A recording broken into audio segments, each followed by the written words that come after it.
샬롬. 이제 부활의 꽃을 피웠으니 사나운 소리가 들려도 너무 겁내지 마십시오. 햇볕이 뜨겁다고 그늘만 찾지도 말고요. 어둠이 덮여와도 외로워하지 마십시오. 부활의 주님이 우리를 온전케 강하게 담대케 하십니다. 그러므로 이제 우리 모두 부활의 꽃을 피워 향기가 되므로 5월 23일 성령 강림절을 맞이하여 열매를 맺는 그날까지 부지런히 전도하고 기도하여 내 사랑 코어맨들을 주님께로 인도하는 우리 모두가 되어야 할 줄 믿습니다. 반드시 예배가 회복되고 하나님 말씀, 이 말씀들로 양육되지 않은 렉시오 TV나 우리 귀한 성은 공동체 모두가 되어야 할 줄 믿습니다.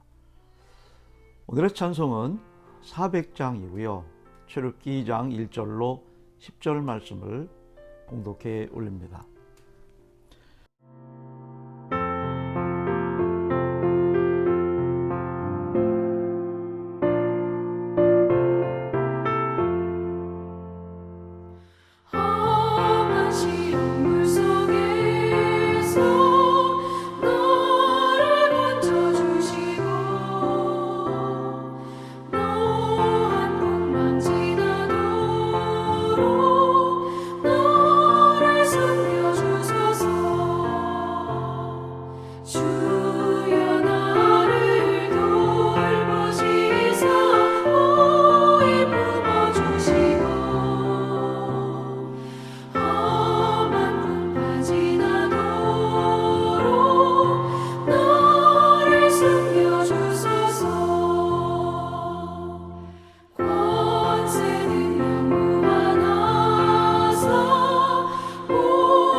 레위 가족 중 한 사람이 가서 레위 여자에게 장가들어 그 여자가 임신하여 아들을 낳으니 그가 잘생긴 것을 보고 석 달 동안 그를 숨겼으나 더 숨길 수 없게 되매 그를 위하여 갈대 상자를 가져다가 역청과 나무 진을 칠하고 아기를 거기 담아 나일강과 갈대 사이에 두고 그의 누이가 어떻게 되는지를 알려고 멀리 섰더니 바로의 딸이 목욕하러 나일강으로 내려오고 시녀들은 나일강가를 거닐 때에 그가 갈대 사이에 상자를 보고 시녀를 보내어 가져다가 열고 그 아기를 보니 아기가 우는지라. 그가 그를 불쌍히 여겨 이르되 이는 히브리 사람의 아기로다. 그의 누이가 바로의 딸에게 이르되 내가 가서 당신을 위하여 히브리 여인 중에서 유모를 불러다가 이 아기에게 젖을 먹이게 하리이까. 바로의 딸이 그에게 이르되 가라 하매 그 소녀가 가서 그 아기의 어머니를 불러오니 바로의 딸이 그에게 이르되 이 아기를 데려다가 나를 위하여 젖을 먹이라. 내가 그 삭슬 주리라. 여인이 아기를 데려다가 젖을 먹이더니 그 아기가 자라매 바로의 딸에게로 데려가니 그가 그의 아들이 되니라. 그가 그의 이름을 모세라 하여 이르되 이는 내가 그를 물에서 건져내었음이라 하였더라. 아멘. 분명 모세는 시대를 잘못 태어난 불행한 그런 사람이었습니다. 알다시피 애굽 왕의 그 정책으로 사실 죽을 수밖에 없는 그런 남자 아기였죠. 그런데 참 대단하고 놀라운 일은 전 그의 어머니입니다. 모세의 어머니가 무려 3달을 숨겨두었는데 더 이상 이제 숨길 수가 없었죠. 발각되면 어차피 죽을 모세였기에 하는 수 없이 갈대 상자에 담아서 나일강에 떠내보내는 그 어머니의 그 마음, 그 눈물, 그리고 얼마나 간절한 그런 기도가 있었겠는가 우리가 느낄 수가 있는 본문의 내용임을 봅니다. 사실 강으로 떠내보낸다는 것은 강은 무덤과도 같은 것이거든요. 얼마나 많은 위험적인 요소가 있습니까? 산화한 물살에다가 또 갖가지 짐승들의 위험도 이렇게 있지 않습니까? 그러므로 하나님의 섭리하심과 인도하심과 보호하심이 아니면 죽음으로 보내줄 수밖에 없는 그런 극단적인 선택을 어머니는 과감하게 실행을 했던 것이죠. 이 넓고 긴 강을 정처 없이 떠나다가 시로라 같은 그런 바람이라면 새로운 세상 누군가의 좋은 분을 만나서 살아남기만을 간절히 기도하는 어머니의 간곡한 그런 마음이 이 갈대 상자 속에 담겨 보내는 어머니의 눈물, 그 아픔을 우리가 볼 수 있어요. 그런데 모세의 인생에는 참 끊임없이 계속 역설과 반전의 연속이었어요. 태어나서 죽을 때까지 말입니다. 우리가 이제 그런 과정들을 쭉 살펴보면서 그런 스토리를 통하여 내 인생도 보고 또 교회도 보고 가정도 보고 무엇보다 중요한 것은 공동체가 어떻게 의기단합하여 나아가는지 이 방향 제시를 잘 해주고 있어요. 광야 같은 이 삭막하고 무지막지한 세상에서 우리가 생존할 수 있고 살아남으려면 가족이 하나가 되어야 되고 무엇보다도 우리 성은교회가 똘똘 하나로 뭉치는 그런 역사가 있어야 할 줄 믿습니다. 태어나자마자 죽을 수밖에 없었던 그런 존재였는데 살아남았어요. 강문에 버려짐을 당해서 죽을 수밖에 없었는데 놀랍게도 공주의 은덕으로 살았어요. 더 놀라운 사실은 생모가 유모가 아닌 생모가 여러분 모세의 젖을 물르게 되는, 그러면서 삭도 받는 좀 상상도 못할 일이 현실이 되고 말았습니다. 그 후 모세는 애굽의 왕가의 명문 가문의 또 후손이 되어져서 최고 학문으로 수학을 하는 그래서 왕자가 되어지는 그런 모습을 보게 됩니다. 사랑하는 성도 여러분, 우리 자녀 양육과 자녀의 미래는 하나님 손에 달려 있는 거예요. 그러므로 하나님께 맡기시고, 뿐만 아니라 여러분 역시 하나님의 양육의 자녀로서의 대상이에요. 그러므로 하나님 말씀을 철저하게 잘 신봉하고 지킴으로 말미암아 저와 여러분 역시도 잘 양육돼야 합니다. 양육은 하나님이 하시는 겁니다. 사람이 양육할 수가 없어요. 하나님만이 말씀을 통하여서 우리가 점점 장성하여 믿음으로 자라가는 것이죠.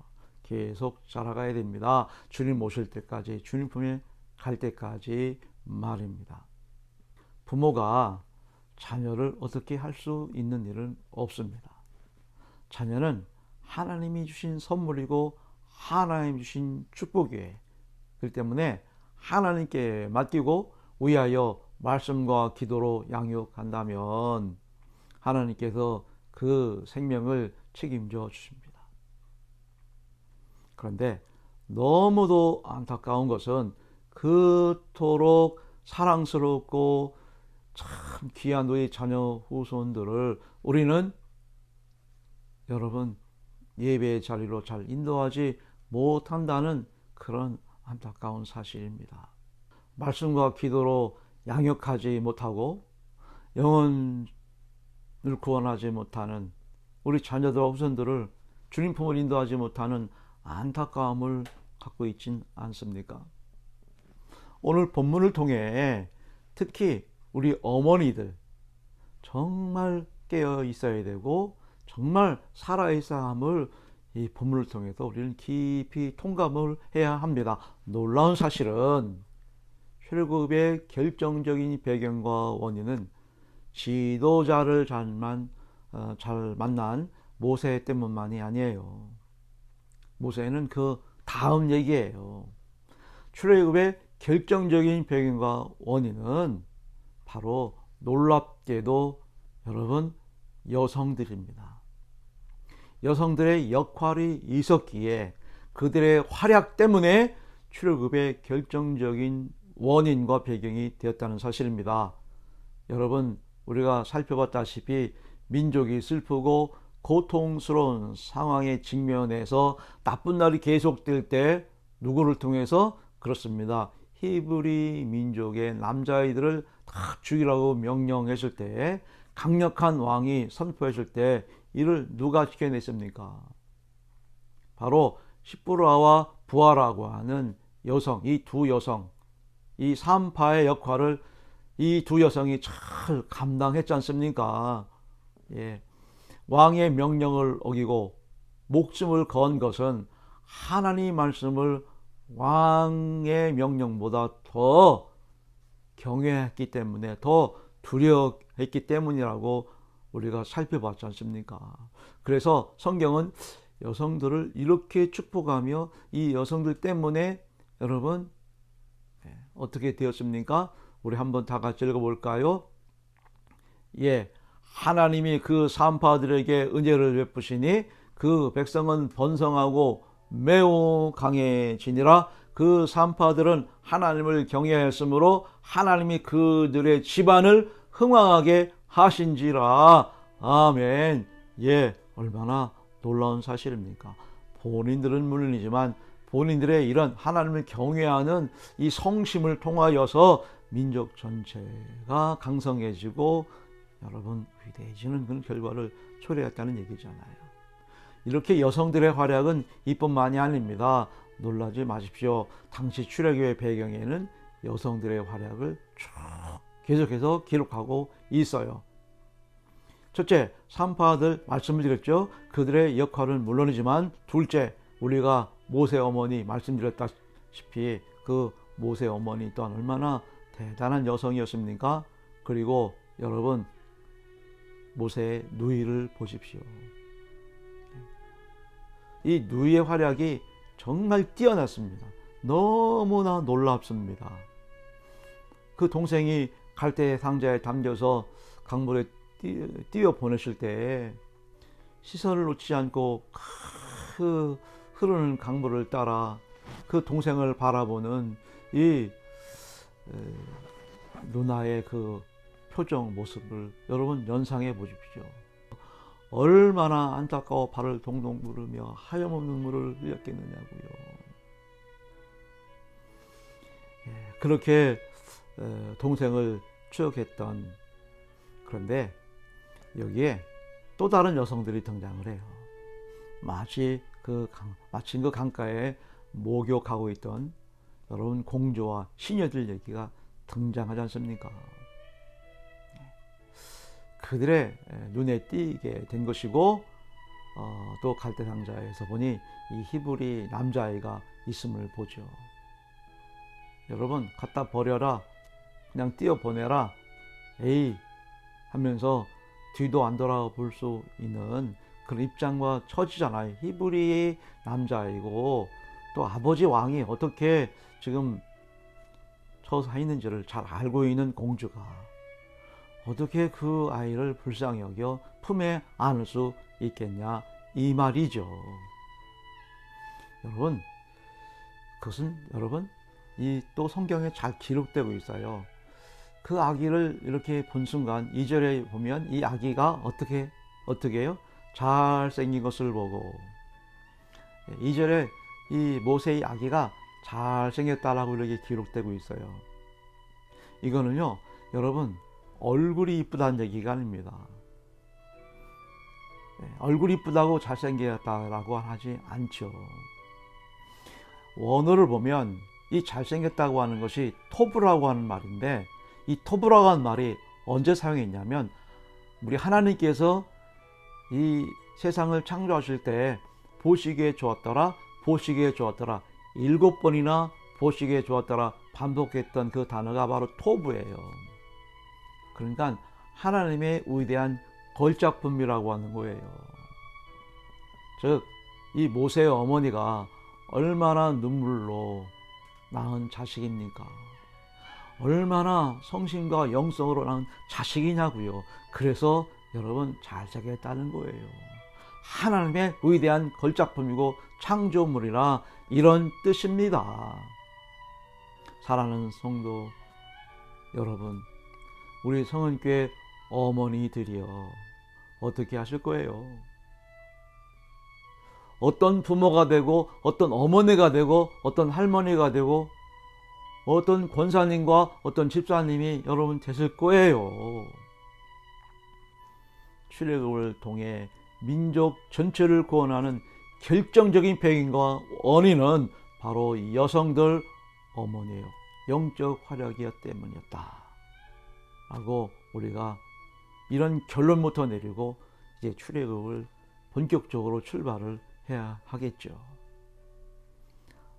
아무쪼록 대단한 영적 활약으로 이 어머니들의 눈물과 기도로 꼭 성은교회 공동체는 전 가족들이, 전 성도들이 함께 똘똘 뭉치는 복된 역사가 계속되어야 할 줄 믿습니다.